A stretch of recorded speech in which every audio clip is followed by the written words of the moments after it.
Meron silang 5 seconds sa shot clock, 4 seconds.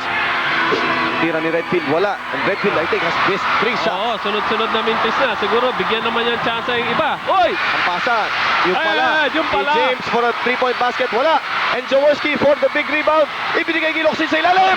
Dinukot. Pinapik ang bola papunta kay Vince Season. Umaatake ang Ginebra. Ito si Sonny Jaworski against Benji Paras.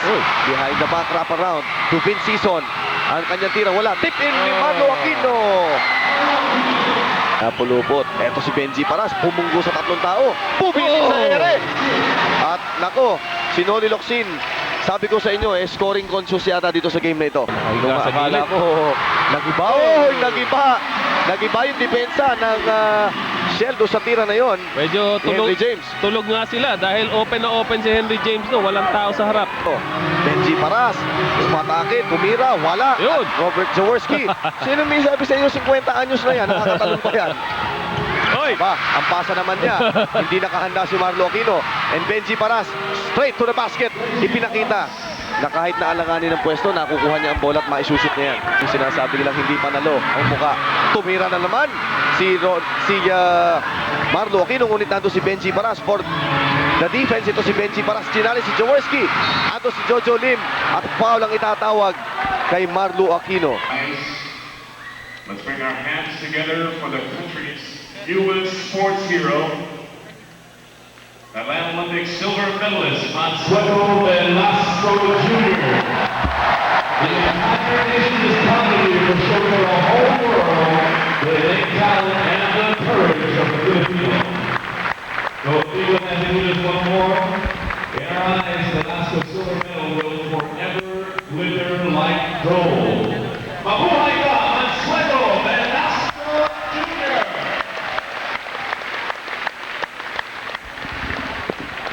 Well, hindi po makakarating si Mansueto Velasco dito sapagkat nagsa-celebrate pa sila sa Atlanta. Pero nevertheless, yung spirits po ng mga Pinoy na tayong magkakapatid dito, ipakita natin na kahit anong mangyari, yung silver natin, tama yun. kulay ginto na yun para sa atin. At saka yung pinakitang karakter ni Mansueto Velasco, it's enough for us to be really proud of him. Oo, yun na sinasabi natin magiging ipagmamalaki mo na Pinoy ka kahit saan ka magpunta. Pag namasal ka susunod sa Amerika, si Mansueto Velasco, kababayan ko yan. Yun yung dapat nanalo ng Yun, dinaya. gintong medalya. Oo. Eto mga kaibigan, tignan natin. Dito, walang dayaan dito ng medalya sapagkat dito magkakasubukan talaga kung sinong matigas. Ang second half ng Ginebra at saka ng Formula Shell. Magsisimula tayo with Ginebra taking or holding a 3-point lead. 3 seconds sa shot clock. Wala ang desperation shot. Peter Naron, ginamit ang kanyang gulang. Hinawi ng konti si Vince Season and converts on a follow-up. And Sonny Jaworski disappointed dahil mukhang walang kumukuha ng bola sa kanila. Nanonood silang lahat. At saka si Naron pa nakakuha. Medyo payat din to. Hindi kasi lalaki ng mga player ng Ginebra. Henry James posting up against Redfield. Si Henry James maging biglang scoring conscious dito. Ito, at saka makikita natin kay Henry James, nagkakaroon siya ng mga iba-ibang tira ngayon. Kanina nakita natin yung drive penetration. Aside from his outside shots, meron na siyang mga semi-hook pang ano na kanina. Yun ang makikita mong mahusay talaga na import sapagkat marami palang balang dala-dala ito sa gera. Redfield umatake, ang kanyang tira wala. Terry Saldana creating space, which he does so well. And Terry Saldana nabitawan ng bola, pero itong Terry Saldana through the years has mastered that. Ano coach, yung pag-create ng space para sa sarili niya? Minsan, di mo alam. Basta nandyan na lang sa loob yan kahit na gaano kasikip. Ang hirap pa naman itulak dahil pati yata ang mukha ni Terry Saldana may muscle. Ito si Romel Santos. Ang kanyang tira, wala. Ang rebound, Henry James. Ito naman ang Ginebra off and running. Hindi nabigyan ng bola. Ito, nakuha ni Locsin ang bola. Ginamit ang kaliwa. At si Locsin defies gravity, no? Ito, napakabigat na bata pero napakagandang umangat. At saka sa laki ng katawan ni Noli Locsin, wala siyang serious injury throughout his career. Makikita mo pagka medyo overweight ka, talagang prone ka to injuries. Pero ito si Noli, wala. Yan ang nagagawa ng pagkain ng maraming batchoy. Batchoy, Bacolod, ha? Oo, yung Bacolod chicken, isa pang masarap yun. Palagay ko, yung isol, yun ang mga anting-anting itong si Noli Locsin. 49 ang Formula Shell, 52 na po ang Ginebra. Ito na naman, naatake sila. Ito, magandang matchup ito. Locsin against Paras. Paano niya bubunggoyin? Hindi niya malaman kung saan siya pupunta. Noli Locsin, binitbit. Si Terry Saldana. At ito, si Noli Locsin, iba yung nakikita natin compared to the Noli Locsin we've seen towards the end of the elimination. So umaatake sa coach. Ito, tignan mo, 5 na nasa tabi niya rito. 4 at saka si Kenny Redfield na sa isang banda. Pero isa laban sa 5. Ito pa rin ang isa namang napakagaling ko mag-create ng space underneath. Sabi nga natin, baka siya yung version ni Charles Barkley dito sa Pilipinas eh. Tira si Noli Locsin. Mahina ang kaniyang first shot. 52-49 ang ating score. Ayan si Pido Harencio, nakikita natin. Isa sa maraming options siya ng Hinebra. Sabi natin kanina, Baldavid, napakaganda ng nilalaro. Pero isa pang pwedeng pumutok ito si Pido. Ayun, makes his second shot. At 4 points po ang lamang ng Hinebra sa ngayon. Okay, ito po si Kenny Redfield against Marlo Aquino na pinagsimula ni Coach Sonny Jaworski. Misses his... Uy! Hindi nag-miss. Yung shooter's bounce nandun. Oo, nakita natin. Kinuha na siya ni Marlo. Kaya napalobo yung tira niya. Pumasok pa rin. Eto, Noli Locsin. Paghahanap ng butas. Si Henry James, pinapantay ang maigi. Tumira ng isang 3-pointer. Wala, rebound Peter Naron. Shell is off and running. Nakita si Redfield sa gilid. Nagbabol, Uy! pero na-recover. Oh, ang muntik kanya. lang, muntik lang. Naibaon niya yung kanyang paa. Benji Paras gets the shooter's bounce. At naitabla ang laban sa 53 pareho. Pido Harencio fielding a pass. Inatake si Benji Paras. At nakaligtas si Benji Paras. Dahil talagang challenge siya all the way. Itong si Pido Harencio. Well, makita natin importance ni Benji. Talagang bumababa siya sa depensa. Kaya yung mga gustong mag-take advantage sa transition, maiilang talaga kung si Benji sumasalubong sa'yo. Tira ni Benji, wala. Rebound, nakuha pa rin ni Jojo Lim. At merong foul na itatawag kay Pido Harencio. Oo, yung rebounding kanina sa first half, lamang lang ng isa ang Hinebra. At makikita natin sa offensive rebounding, lamang pa nga itong Shell. At pinakitaan ulit tayo ng offensive rebounding kanina ni Jojo Lim. Jojo Lim, ayun, pinakikita niya. Sa first half pa lang, coach, ginagawa niya na yan. Oo, yung offensive rebounding na yan. Eto, Vince Season, Noli Locsin. Maghahanap sila ng paraan kung paano sila aatake. Sapagkat nakadikit na naman sa kanila yung Formula Shell, 53 all. Sabi nga natin, ayaw mamigay ng kahit na kapirasong puwang. Ayun, nasupalpal pa sa gilid.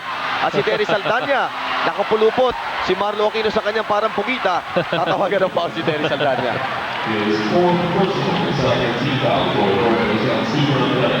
Side-door throw-in para sa kupunan ng Hinebra. Ayun, nakita natin si Terry na sa may bandang kilikili ni Marlo. Napulupot. Eto si Benji Paras, pumunggo sa 3 tao. Pumilit sa ere. At nako, si Noli Locsin, sabi ko sa inyo, scoring conscious yata dito sa game na ito. Oo, sobra lakas ng katawan. Nakasakay halos sa kanya yung mga players ng depensa.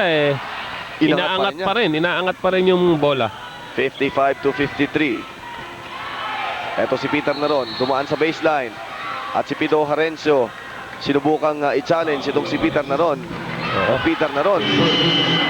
Ayan ang favorite move actually ni Peter Naron, yung kanyang spin move doon sa may baseline. Eto coach, yung yung sinasabi kay natin, Noli, nakasakay na si Benji angat. Paras. Nakaangat pa rin, dami nang nakasakay sa kanya. At ibinitin pa niya yun. At yung pong hiyawan na inyong narinig, tinawag po yung pinakabatang manlalaro para sa kupunan ng Hinebra. Papasok na sana yung Jaworski pero hindi po. Mamaya pa siya papasok sapagkat naghihintay sila ng dead ball.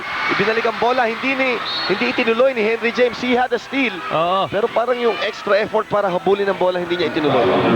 Walang follow through, kumbaga. At ito, mga kaibigan, ang second foul ni Henry James. Changes sa lineup, 2 gwardiya papasok para sa magkabilang kupunan.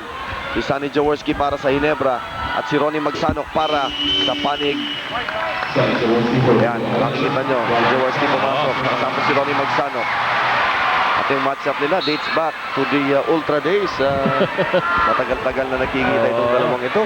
At naglaban na rin ng mga ilang beses ito sa finals, sa championship, kung maalala natin. Panahon siguro nila Bobby Parks nung araw na yun.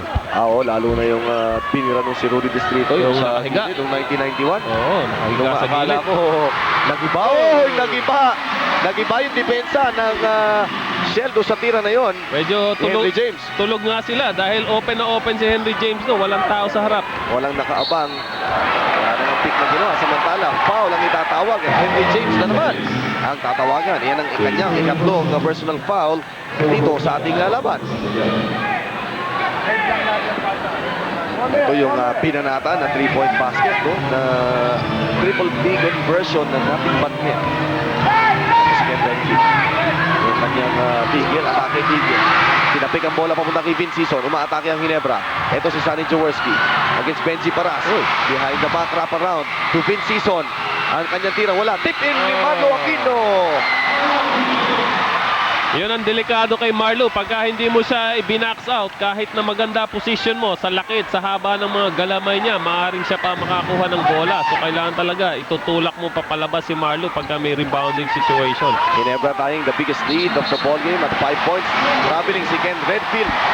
At yung electricity na ibinibigay ni Sonny Jaworski. Si Sonny Jaworski hindi na makakapaglaro yan ng 48 minutes. Tama. Siguro mga 4 to 8 minutes na lang. No? Pero makikita mo na pagpasok niya, nag-iiba yung mata ng mga players niya. Nag-iiba complexion. Kaya hindi sila pwedeng magpapatay-patay dyan. Dahil pagka natutulog ka dyan, baka pinasaan ka, sa mukha ka matatamaan ng bola. Baka yung sinasabi nilang hindi panalo ang mukha.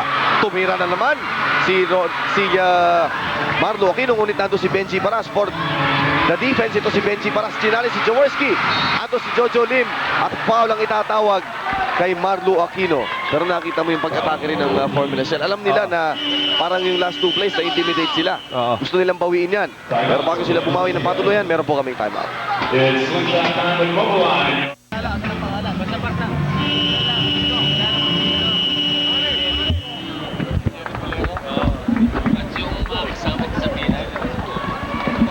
Jerry Bolero, ha?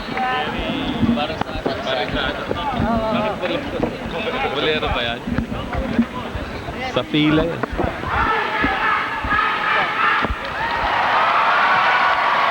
Ang score natin, 60-55. Ang Ginebra nakakaabante ng 5. Pero ang Formula Shell, hindi magpapatalo ito, lalo na coming off a big victory over Alaska noong pong Biyernes. Pero pareho to nanggaling sa panalo. Winning streaks pa nga. 4 for Ginebra at saka 3 for Shell. Kaya winning note parate itong dalawang to. Sabi natin, hottest team ito. Benji Paras, umatake, tumira, wala. Yun. Robert Jaworski. Sino may sabi sa inyo 50 anyos na yan, nakakatalong pa yan. Hoy! Ba, ang pasa naman niya, hindi nakahanda si Marlo Aquino. And Benji Paras, straight to the basket, ipinakita na kahit na alanganin ng pwesto, nakukuha niya ang bola at maisushoot niya yan. Handa. Oy! Iniwan si Noli ah. Ayun, walang kumuha. Ayun ang defensive laps. Defensive laps. Madalas mangyari sa transition para sa Shell. Walang kumukuha. Kanina si Henry James. Kaya na-open siya sa 3-point shot. Ngayon si Noli naman. Ito si Peter Naron. Ngayon, si Jojo Lim. Binapantayan ni Sonny Jaworski. Uy! Ayun, no, nakita Offensive mo yung, rebound na naman yan ni at Jojo sa harap pa Lim. ni Jaworski na kanina nairita nung makita niyang naka-offensive rebound yung kanyang yung kalaban niya. Benji Paras challenging at walang nagawa si Marlo Aquino. Ito si Benji, alam niya kung paano lulusutan si Marlo. At saka maganda sa sitwasyon ni Benji. I think he has only got One foul. one or two fouls. One lang, ano? Tingnan natin kung ilang foul ni Benji Paras. Si Benji Paras may kargadang isang Isa foul lang, okay. So para sa Shell, magandang balita yan. Ang ganda screen off pero merong foul na itatawag si Benji Paras yata. Ayan, pinag-uusapan pa lang natin. Ito pa naman si Benji Paras, mahilig sa dikit-dikit ito minsan eh. Pero dalawa pa lang ang foul niya sa ngayon. So meron pa siyang pwedeng ipamigay na 4 Oo. dito sa last 4 and 23 ng third quarter at saka 12 minuto ng fourth quarter natin. Lamang ang Ginebra ng 3. Henry James against Jojo Lim. Padding up against Jojo Lim si Henry James. Pumitin ng konti. At yun, master na master niya. Sige, kumarga ka ng kumarga. Pag pumihit ako, pag narinig ko pito, titira ako. 2 free throws yan. Maganda dito kay Henry James, hindi siya nawawala dun sa kanyang balance when he takes that shot. Kahit na nakadikit ang depensa, makita mo yung form niya, nandun at nandun pa rin. Hindi nawawala yung kanyang balance. Yun ang nakikita mong pure shooter. Makikita mo yung kanyang ayaw niyang iwanan yung bola. Oo. Yun ang sinasabi yata nilang mark ng isang shooter na kahit binitawan na yung bola, sinusundan. Tama. Importante yung pag-coach talaga yung follow through na yun. Follow through, tama. Importante yun. At yung tira ni Henry James na yan, si Henry James is a 84.8. Gawin natin 85% free throw shooter. Mataas na yan. Jojo Lim against Sonny Jaworski. Sonny Jaworski, hindi pa nga pinapasok si Baldavid, who scored 10 of the 15 points in one stretch kanina sa second quarter ng Ginebra. Eto si Red Team against Noli Locsin. Panggaan dibdib, buka si Jojo Lim. At Ayun. pagkaganong kalapit ng tira, maniyan para kay Jojo Lim. Oo, maganda talaga nilalaro ni Jojo. Aside from his rebounding, nagko-contribute pa siya sa points. Si Jojo Lim already with 8 points in this ball game. James for 3, wala. Rebound Marlo Aquino. Punta kay Vince Season. Vince Season, humanda ng konti. And despite the bump ni Lim, itong si Vince Season, kung titignan mo, pati tisoy but matigas ang katawan nitong batang ito. Oo. Sa labas lang ano yan, pati tisoy sa loob, parang negro din ang build niyan. Dahil hindi natitinag eh. Ito si Noli Locsin with a steal and a foul by Victor Pablo. Yun, kitang-kita ni Noli Locsin, ina-anticipate niya ang pasa. Oo, pero Ito, sensing trouble ang Formula Shell. That's the Tama. fourth personal ni Victor Pablo. Victor Pablo, tsaka ang momentum ngayon nasa kamay ng Ginebra. Makita natin sa interception na yun, Noli Locsin showing quickness. Eto si Vince Season. Ang tinitignan niya yun, nakaposting si James eh. Ang tingin nila, meron sa advantage dito. Umihit ang kanyang fadeaway. Bagsak ng isang paa. Meron nga, may advantage Meron nga. tayo. Magaling sumipad ng mismatch. At ito, lumobo ng konti ang lamang to 7. Magbabalik po kami.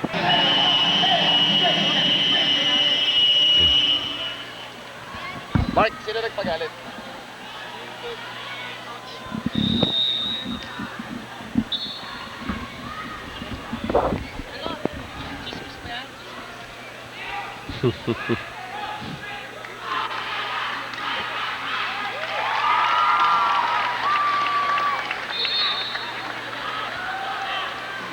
Sa inyo pong left ng screen, siya po si Jerry Barisado, isa sa mga officials ng FILA. Ang FILA nga pala is the official outfitter ng PBA para sa taong ito. 68-61 ang ating score. Eto si Benji Paras, laban kay Marlo Aquino. Ayun, gawa na siya ng remedyo. Oo. Kailangan yun. At saka kita natin, ang offense ni Benji ngayon, nag-i-step up na siya dahil alam niyang medyo lumalayo. At saka yung momentum nasa sa Ginebra. Kaya siyang money-man, kumbaga, sa Shell team. He has to do his job. Eto, isang kailangan matsagang maigi ng Formula Shell ay ang kanilang depensa na kanina yung mukhang butas na butas. Ganda nun! Aba, butas na butas pa rin hanggang ngayon, coach. Backdoor play from Sonny Jaworski. Sinet up talaga nila. Kaya malinis na malinis ang pagkakagawa nun. Jaworski picking his spots so well. At sabi nga natin, despite the age, still one of the better passers of the league. Oo. Ayun, ang isang better pass. At Oy! ang follow ni Victor Pablo na Sami. At hindi umubra ang kanyang makikipagtayuan para sa rebound. Vince Season, ang daming kumakaway, humihingi ng bola. Si Jaworski ang nakakuha. Binigyan ng pick si Henry James for a 3-point basket. Ay, tumama doon sa shot clock. Sabi ng Diyos, sobra na kayo. Bigyan nyo naman yung kabila. 72-63 ang score natin. A minute and 53 left dito sa third quarter pa lamang po. Ang Sonny Jaworski, ang ganda sana nung setup niya, no? Dahil Saka yung- nataranta eh. Maganda yung idea niya is to really get Henry James an open 3-point shot na talaga namang kayang ipasok ni Henry James. Ito, Jaworski. Hindi na nga niya kailangang ipasok si Paul David, who scored 10 points kanina second quarter. Vince Season, ang kanyang pasa, masasambot. Lipitan na ron. Hindi na tumakbo ang Ginebra sapagkat wala sila sa posisyon. Triple B, wala. Andon si Victor Pablo nasakyan ni Noli Locsin sa likod, and Victor Pablo pupunta sa free throw line for 2 gift shots. Medyo nawawala ng patience ngayon si Kenny Redfield. Pagka nakakuha siya ng bola, isip niya Bumanana. basket agad. Si Benji kanina, maganda naman nilalaro. Tsaka si Vic, so pwede siyang mag-ikot ng bola. Nakakapagtaka sa Formula Shell kanina sa first and second quarter, kahit na nakalamang sa kanila itong Ginebra, nakita natin na lahat nakakatangan ng bola, lahat Oo. pwedeng umiscore. Oo. Pero dito sa quarter na ito, coach, mukhang nawala yung sabi mo nga, baka nanggigigil eh. Oo, tama yun. Dahil pagka nakita mo lumalamang ang kalaban mo at palayo, ito yung mga Ginebra Oo. fans. So, Eto, ayan, no, mga bata, number one yan, number Baldavid one, yan. oo. But, si Sonny Jaworski, huwag mo naman sabihin, iintayin mo pa, coach, maglaro yung mga bata. Hindi na siguro. Hindi na abot yan. Sobra na naman. Yun po ang Oy! isa sa mga fans, aba.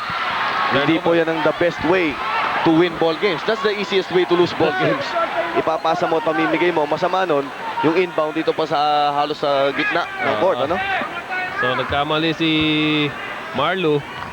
Pero kung sa tutuusin mo, marami na i-contribute na to si Marlo, no? Every once in a while talagang magkakamali ka. Oo, sabi nga natin, kung si Superman nagkakamali, si Marlo Aquino, baka pwede natin pagbigyan pa ilan-ilan. Ken Redfield mukhang skip and jump doon sa last play. Oo, ayun na naman, no? Ken Redfield, sinolo yung play, pero muntik pa rin pumasok, kaya lang hindi sila nag-ikot ng bola. Ayun na naman yung Jaworski Oy! pick. Si Jaworski nang titira ng 3 points. Hindi niya nadali, pero nandun si Locsin para sa rebound. Oy! At sa follow-up, at sa kanyang follow-up nakakuha pa siya ng foul. At itong team ng Ginebra, lahat nakakahawak ng bola. Oo, mga magandang ball distribution nila. At coach, Oo. hindi si Benji para sa unang nakadampot ng 5 fouls. Si Hindi Victor ba? Pablo. Si Big Pablo naman, no? So, may problema pa rin yan dahil isa sa mga offensive options talaga nila si Big Pablo. Magpapahinga muna siya. Ito ang napakalapat si Noli Locsin. Kung titignan nyo sa labas si Noli Locsin, parang walang muscle at manay taba. Pero subukan yung bungguin si Noli Locsin. Malalaman nyo May na muscle may pala. muscle pala. Kaya makikita nyo ang mga palikat itong batang ito, ang batang bakulod na ito na talagang nagdadala sa Ginebra at hindi nga nararamdaman ng Ginebra halos ang pagkawala nitong si EJ File. Rebound, kinontrol ni Terry Saldana. Pero andun yung James for the pressure. 58 seconds left, third quarter. Ronnie Magsanok, sumenyas ng play. Ayun ang kailangan nila, yung magse-set up na yun at magbibigay ng disiplina sa opensa nila. Pero kinuha rin ni Redfield at sinolo rin yata. Ayun, nagbinigay kay Benji. Yun ang dapat yung options na yun Meron silang 5 seconds sa shot clock, 4 seconds. Tira ni Redfield, wala. And Redfield, I think, has missed 3 shots. Oo, sunod-sunod na mintis na. Siguro, bigyan naman yung chance yung iba. Oy! Ang pasa, yung pala. Yung pala. Si James for a 3-point basket, wala. And Jaworski for the big rebound. Ibinigay kay Locsin sa ilalim. Dinukot. At sabi ng referee, teka muna, huli ko. Ano Stepping yun? kayo sa gilid. Ganun ba? Nako, sayang. Oo, sayang. Tuwan-tuwa mga tao rito. Dito po sa loob ng Cuneta Astro, nagsiksikan ang Barangay Ginebra and they missed a golden opportunity. Natagdagan na naman sana ni Jaworski yung kanyang assist pero sabi, stepping daw yung nakashoot na si Noli Locsin. Okay, balik sa ball game. A differential of 2 seconds sa game clock, shot clock, formula shell, 10 seconds game clock.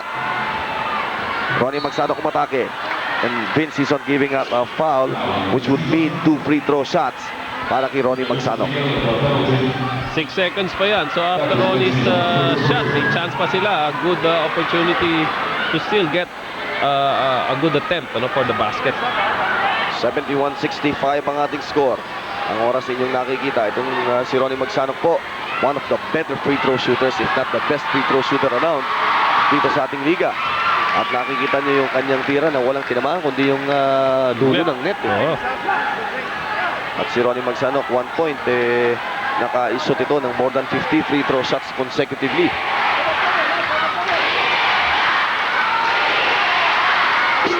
Pangalawang free throw, pasok. 6 seconds to go. Ito si Locsin. Magkakaroon pa sila enough time. Magandang pressure ni Peter Meron. 1 second to go. At walang basket. Ay, nako. Walang basket. Hindi na-execute ng Ginebra. Nagtagal masyado sa kamay ni Noli. But credit dapat sa Shell dahil talagang in-anticipate nila yung play na yun. So at the end of 3 quarters, nakikita po natin lamang ang Ginebra. 71-67, last 12 minutes of the ball game. At babalik po.